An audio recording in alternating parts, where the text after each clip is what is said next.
گویا ایک تہوار کا منظر پیش کرتا ہے۔ جیسے ہی آپ کسی فوڈ اسٹریٹ سے گزرتے ہیں، خوشبو آپ کی بھوک کو مزید بڑھا دیتی ہے، چاہے وہ نہاری ہو، بریانی ہو، گلاب جامن ہو، باربیکیو ہو یا سی فوڈ۔ کراچی میں سب کچھ دستیاب ہے اور ذائقے کی ضمانت بھی۔ دوستوں، پاکستان کے عظیم ہیرو ایم ایم عالم کا گھر بھی کراچی میں واقع ہے۔ یہ وہی ایم ایم عالم ہیں جنہوں نے 1965 کی جنگ میں چند لمحوں میں دشمن کے کئی طیارے گرا کر تاریخ رقم کی تھی۔ کراچی میں ایک اور قابل دید جگہ مسجد توبہ ہے جو کلفٹن کے قریب واقع ہے۔ یہ اپنی منفرد گنبد نما تعمیرات کی وجہ سے مشہور ہے اور پوری مسجد ایک ہی بڑے ڈوم کی شکل میں تعمیر کی گئی ہے۔ اندرونی حصہ بھی اتنا خوبصورت اور فن تعمیر کا شاہکار ہے کہ دیکھنے والا حیرت زدہ رہ جاتا ہے۔ کراچی کا پی اے ایف میوزیم بھی ایک اہم اور تاریخی مقام ہے جہاں پاکستان فضائیہ کی بہادری کے قصے محفوظ کیے گئے ہیں۔ دوستوں، کیا آپ جانتے ہیں کہ اس میوزیم میں اسرائیلی پائلٹ کی وردی بھی موجود ہے جسے پاکستانی پائلٹ ستار الوی نے مار گرایا تھا؟ یہ میوزیم نوجوانوں کو اپنی تاریخ سے جوڑنے کا بہترین ذریعہ ہے۔ کراچی ایک ایسا شہر ہے جہاں مذہبی آزادی کا عملی ثبوت بھی نظر آتا ہے۔ یہاں 170 سال پرانا سینٹ پیٹرک چرچ اور 1300 سال پرانا قدیم ہندو مندر بھی موجود ہے جو اسی شہر کے ثقافتی اور مذہبی تنوع کو ظاہر کرتا ہے۔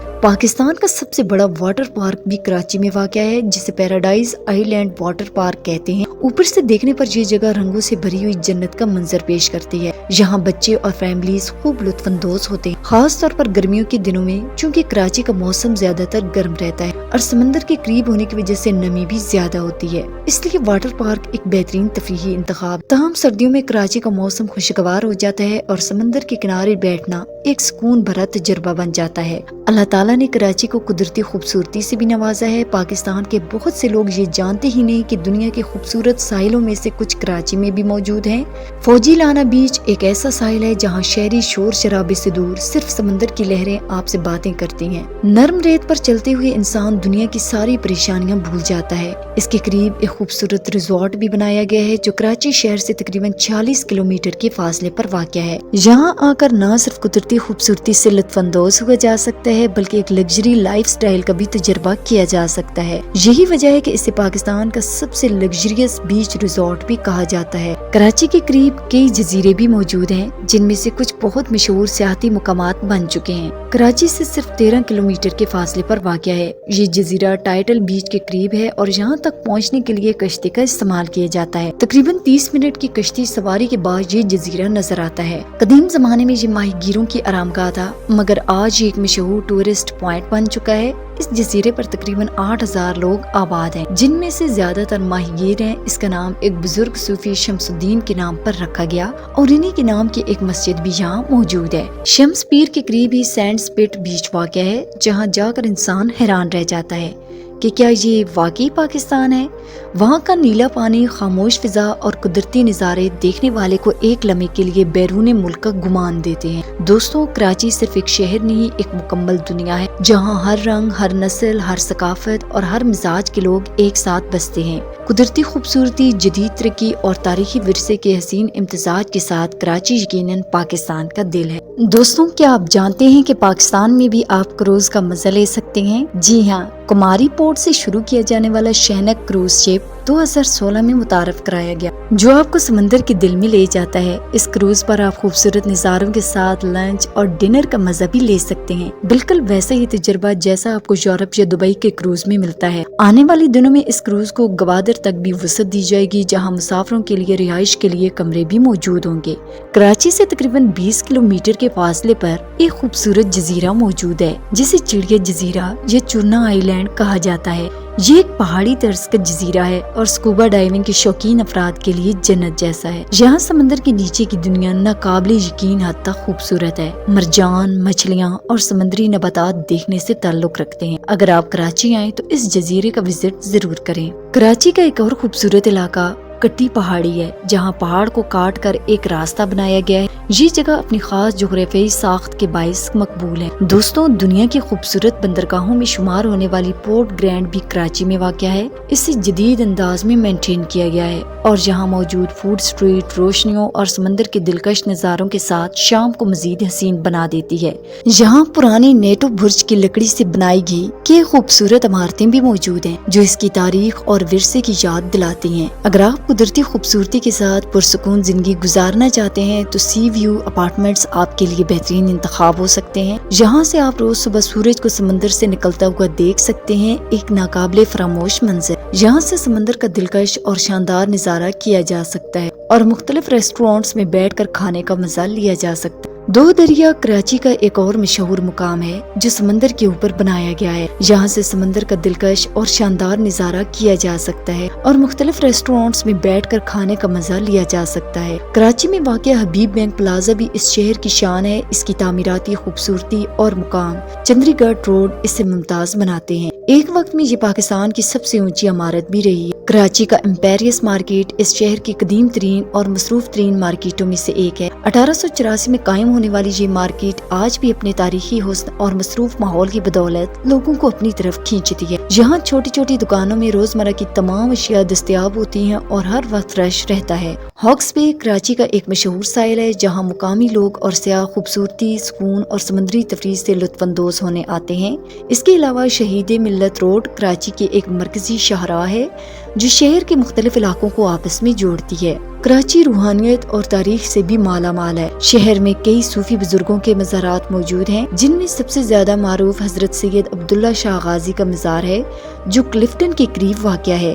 یہ مزار عقیدت مندوں کے لیے ایک روحانی مرکز ہے جہاں ہر مذہب اور عقیدے کے لوگ دعا کے لیے آتے ہیں۔ اگر ہم کراچی کی تاریخ پر نظر ڈالیں تو اس شہر کا قدیم نام کلاچی تھا جو مچھیروں کی ایک چھوٹی سی بستی تھی۔ 15ویں صدی میں بلوچ قبائل یہاں کر آباد ہوئے۔ مغل دور میں بھی یہ ایک چھوٹا سا گاؤں ہی رہا، مگر 1839 میں انگریزوں نے کراچی پر قبضہ کر لیا اور 1861 میں یہاں ریلوے لائن بچھائی گئی۔ 1947 میں پاکستان کے قیام کے بعد اسے ملک کا پہلا دارالحکومت بنایا گیا۔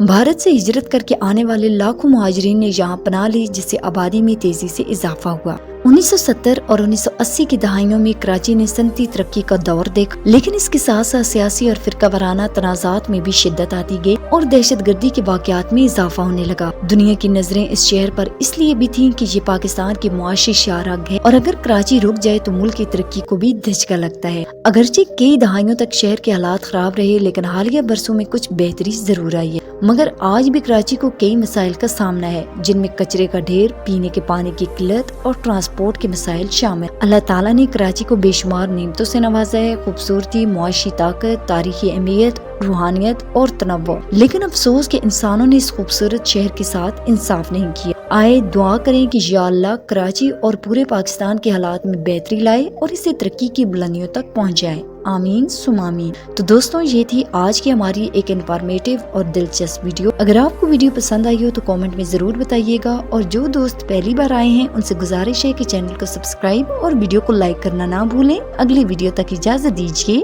اللہ نگہبان۔